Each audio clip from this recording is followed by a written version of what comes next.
right. Good morning, Mr. Isaac. How are you doing this morning? I'm doing good, man. I'm happy to be here. Thanks for having me. Yeah, thank you for coming. For those of you who do not know, Mr. Isaac is the franchise owner at Yogurtini Plaza, which is a very famous yogurtini in Kansas City. Famous. I'm excited to have you here today. You've been doing an awesome job with Yogurtini even before the quarantine and the lockdown, but now you have pushed it a step forward. So I'm happy to have you here today. So, give people a little bit about yourself and how you got here today. Sure. So starting from the very beginning, I'm actually a local, born and raised Kansas City kid, lived over on Independence and Paseo growing up. When I was growing up, middle schoolish area, we moved to St. Joe, lived there for the predominant years growing up. Ended up getting a scholarship to play football at Missouri Western, which is also in St. Joe. So I went there. Was going for a business degree, ended up getting a major in marketing and management.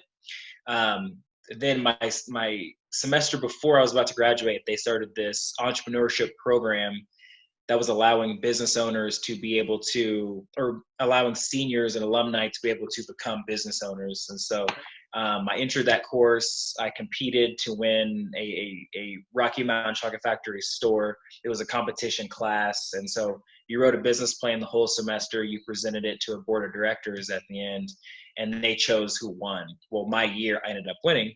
Wow. And so I was thrust into business ownership at 22 years old. And that's how I was afforded the ability to be able to buy a Rocky Mountain Chocolate Factory franchise location up in Iowa in 2012. Wow. Yeah, so did that for 4 years total, but for 3 years I did that in Iowa. 2015, I wanted to come back home, so I used some of my profits to purchase a Yogurtini, the one on the plaza, here in Kansas City. For 1 year, I owned Rocky Mountain and Yogurtini. In 2016, I sold Rocky Mountain, just focused here in Kansas City. And then I started doing a bunch of just random entrepreneurial ventures between network marketing to real estate investing, flipping condos, to a little bit of stock market stuff.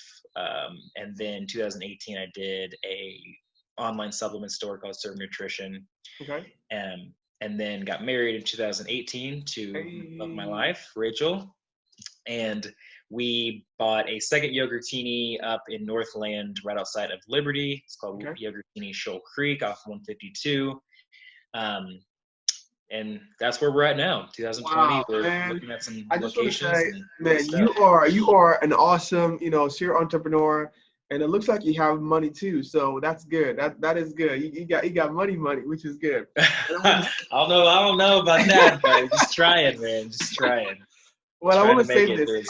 There's a lot of common things we have there's a lot of things we have in common. First of all, I'm doing my major in business administration as well.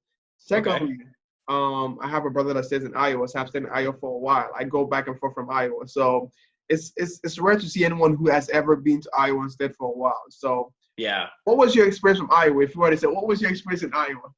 It's an interesting question. So most people think of Iowa City or Des Moines when they think of Iowa, and it's kind of diverse, college students, old, young, the works. So I lived in a town called Williamsburg. Outside of Williamsburg, it was 20 minutes west of Iowa City. And the little town was called Conroy, and there were 75 people in Conroy.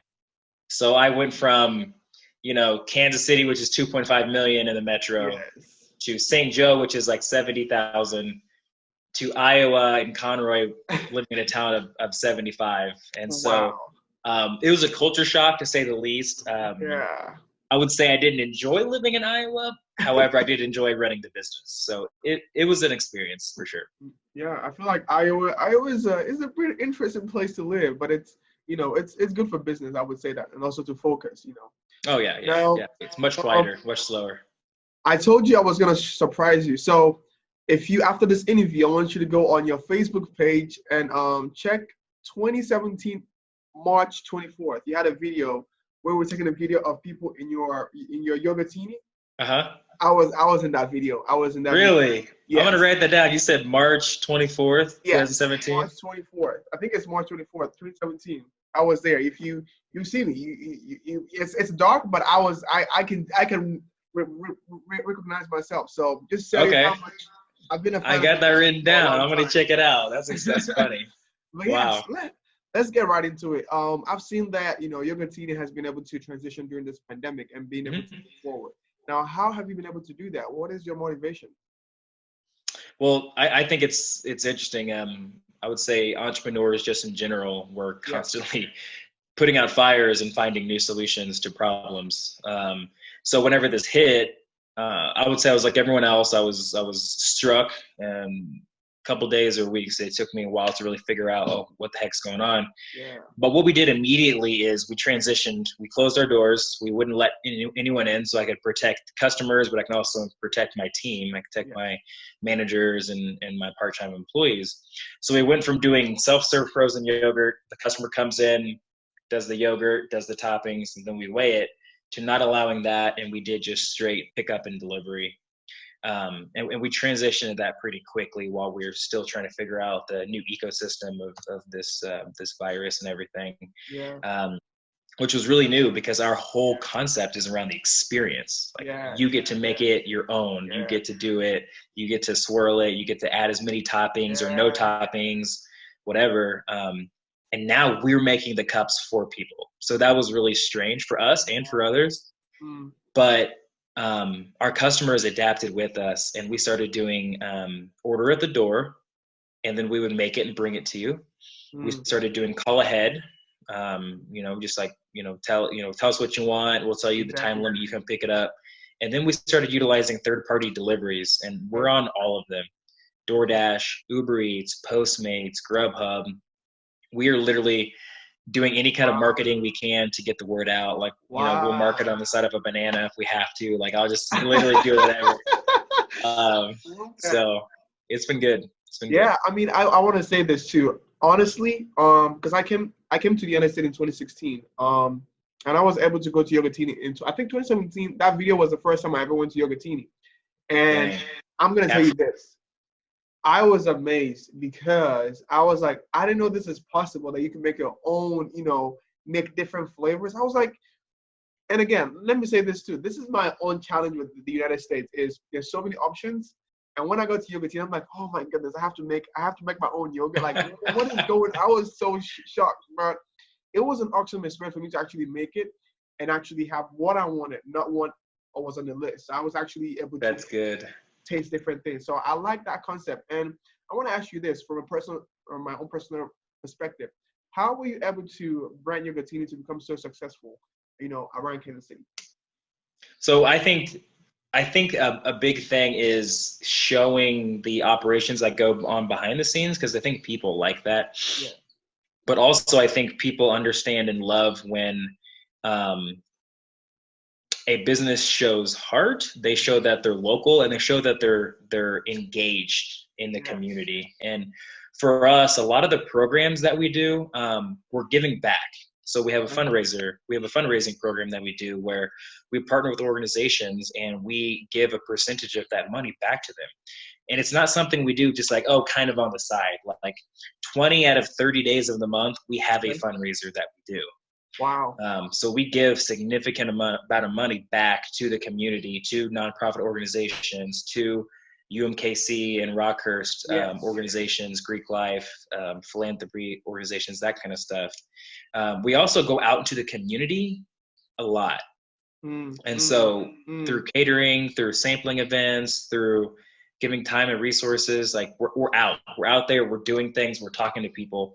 And I would say that we're also very active. Like we're very active on social media. So if you like, comment, share anything, we're going to be thanking you. We're going to be talking to you. We're asking questions. If there's a negative review or something negative happens, we're there right away to say, hey, what was your experience? Hey, thank you for telling us that. We'll fix it. By the way, here's a gift card for your next visit. Like we're active and we're talking to people. So I think that it's been successful because people see faces behind the brand versus just this corporate structure that's like, whatever brand, come and get it. But it's like, why are we doing that? We're giving you money, but we're actually taking the money, but also investing it back into the community. Now, did you become such like really good at business, or is this something natural, or did you have to learn how to become good at business? I would say it's a little bit of both. So from a young age, I always knew that I wanted to be a business owner. And for me, I wanted to be a business owner because I was always a really bad employee. Like, not in bad in the sense of I didn't do my work, but I'm one of those people, and this is a fatal flaw that I have. Like, I don't like people telling me what to do, especially when I already know what to do. Like, okay, you already told me once, I got it, I don't need to keep repeating it. So I was like, how do I get to a space where I don't have people tell me what to do all the time? Well, be top of the food chain. So that was kind of the connection that I made at a young age, that I kind of had to be the top.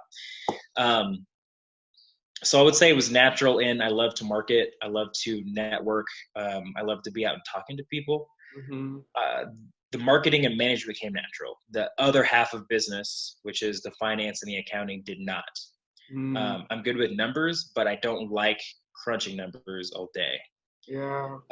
So I took years of different accounting, finance classes, and had mentors that I hired my first year and then the year before I got into business to teach me how to properly read a business statement, income statement, how to properly staff and record payroll and run numbers and know where the numbers should be. And so I would say it's definitely both. I definitely think it's something that can be taught to every single person. I also think that you can naturally have it as well. Now, I want to say this about you, because I met you at Hillsong, because that's where we met in church. I want to say this about you. You are so humble and just human that no one knows that you have a lot of money. Like, it's interesting when people meet you. I didn't know you had a lot of money. You have a whole bunch of money, but no one knows. How do you know I have how much money I have? I don't. I mean, it's out there. It's something I just know. But honestly, I just like that about you. You're a human, and you are not one of those people who put yourself at a pedestal. You live with people, and that kind of shows that you are naturally love to hang out with people. So that's really awesome to see from your perspective as a leader. I appreciate that, man.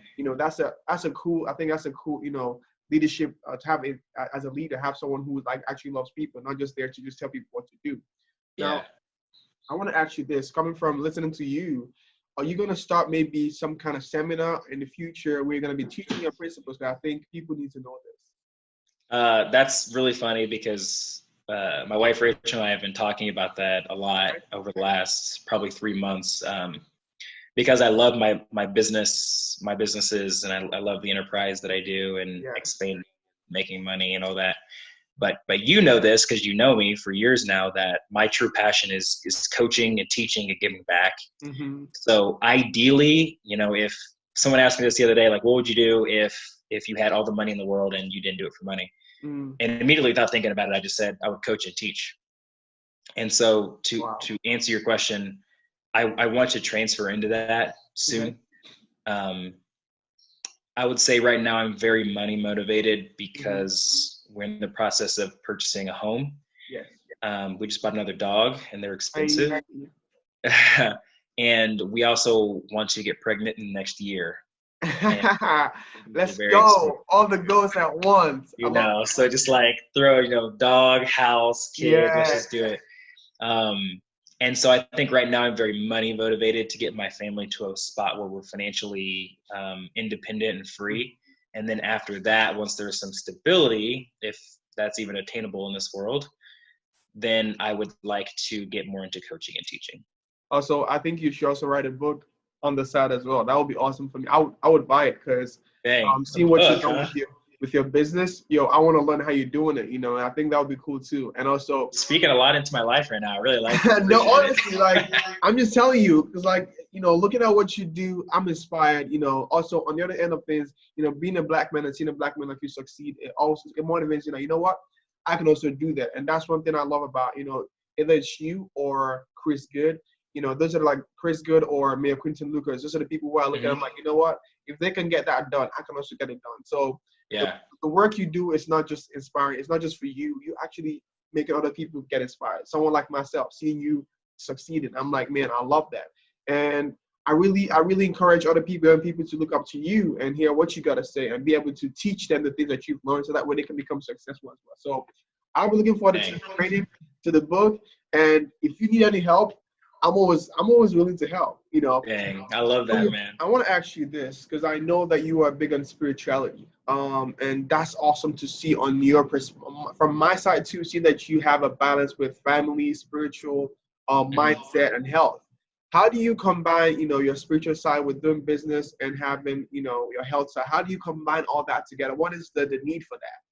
Yeah, so I'd say a lot of people who are kind of dabble in all three, they try to compartmentalize it, and I just don't believe in that. I think that they all ebb and flow together, and at the center of it is my faith in God. Yeah.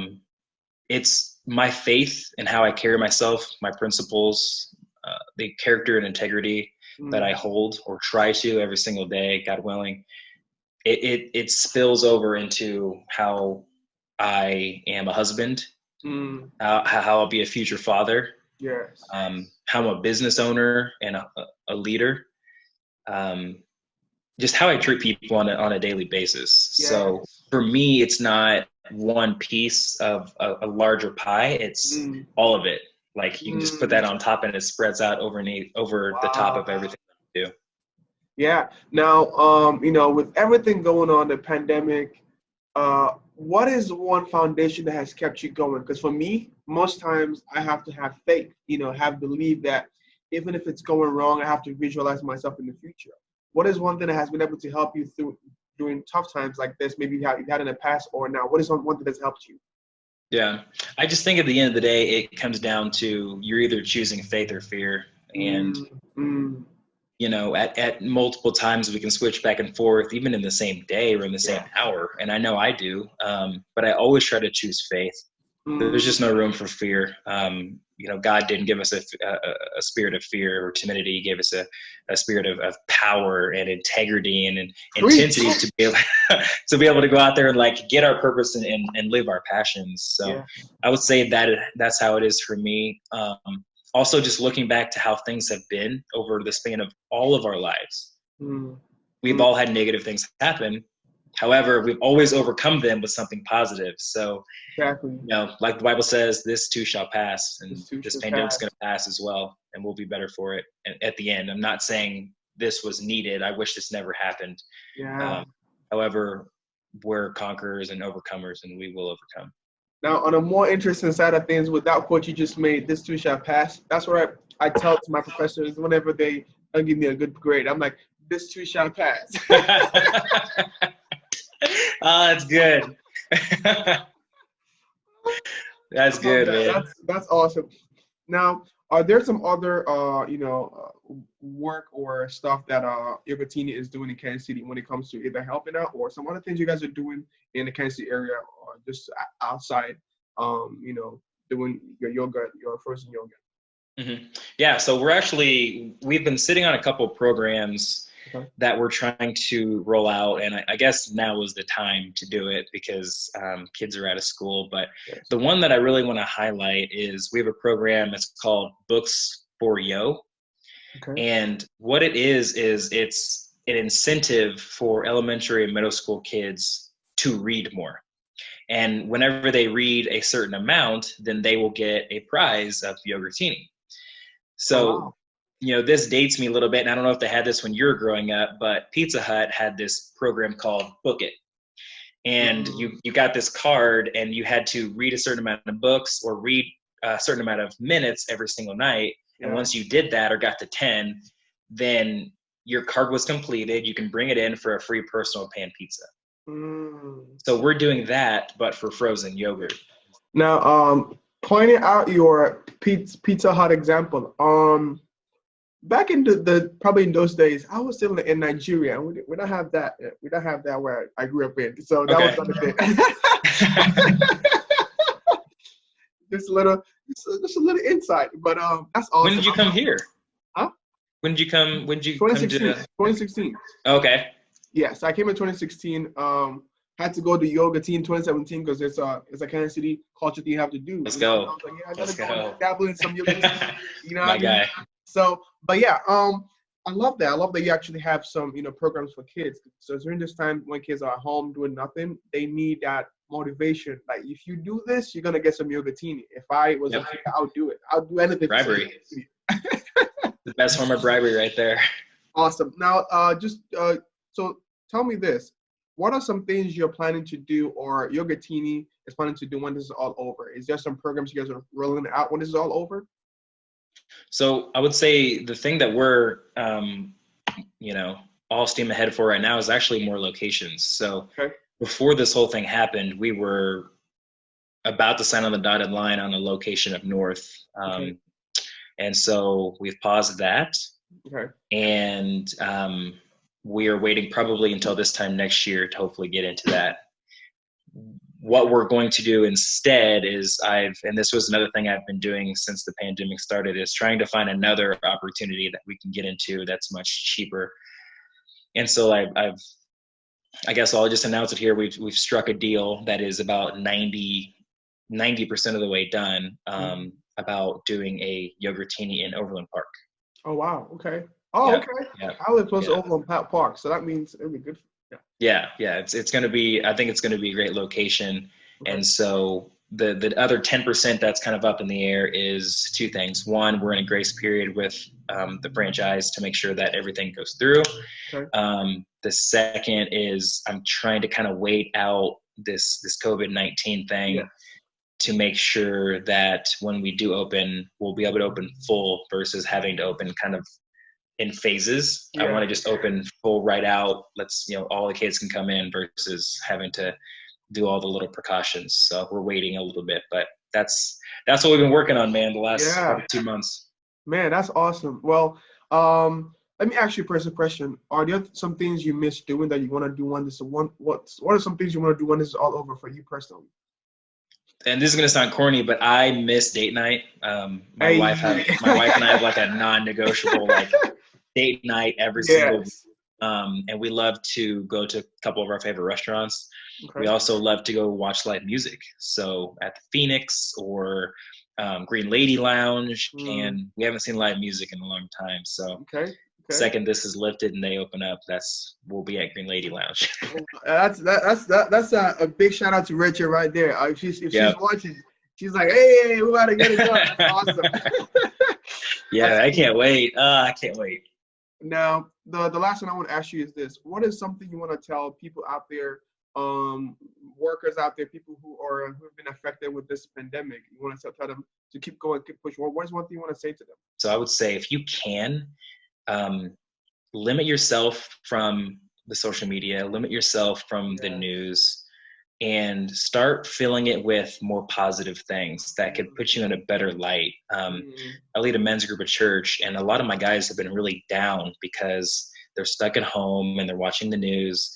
I'm like, man, just limit it. I'm not saying eliminate it altogether, because you need to know what's going on, but limit the news and the social media and pick up something positive. Read a book. FaceTime your family. Form a new workout routine, even starting with 15, 20 minutes a day. So really choose positivity in this time as well. And also, people go internal and they start thinking only about themselves. And I know it's tough because we're trying to survive in this, but also think about how you can serve someone else. And that can literally be just checking on people in your world that are having a hard time. So call your friends, call your family, call your mom. Always call your mom. She's thinking about you. She loves you. I'll say that's probably the big. I could probably list a lot, but what comes to my mind first. Speaking of my mom, I actually need to call her tomorrow. So that's boom. There you go. Call your mom. Also, I'm gonna quote you as well. This too shall pass, right? So it's a hard season we're going through right now, but at the same time, it's gonna be over. It's just being able to visualize yourself in the next level of things going on. But what I always tell people is, what are you going to do now that's going to prepare you for when this is all over? Are you going to be the same person coming out of it, or are you going to be better than coming out of it? Ooh, and that's good. From your side, from your side, I think you're going to come out with the best results because you're already pushing and kicking hard. Man, we could both write a book. Just do a book. I'm down. You can do a little co-author action. Well, Also, I want to do another quote to my professors that have given me a lot of papers to write. This too shall pass. Anyways, that's just. Yep. But yeah, just want to say thank you for coming on today. Thank you for bringing out this time to talk with me. It's an honor to have you on here today. And man, keep pushing and keep doing what you're doing. I appreciate you. You inspire me.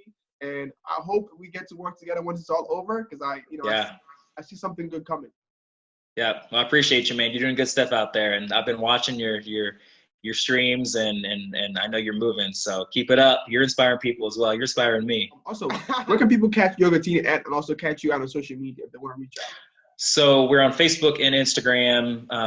The Plaza location is Yogurtini Plaza, and then the Shoal Creek location, if you're up north, is Yogurtini Shoal Creek KC. Okay. Yep. Sweet. What about you? They want to catch up with you and see what's going on? So if you want to follow my journey and my story on Facebook, well, actually on both now, I just changed my handle on Instagram. Okay. On Facebook and Instagram is Isaac Lee Collins. Okay, sweet. Yep. Beautiful. Well, that's it for y'all. You guys tune in. You guys go and get some frozen yogurt, because I'm about to get some. All right. Thank you, and have a great day. Stay safe, stay healthy, and keep the faith and keep the grind up. I'll see you on the other side.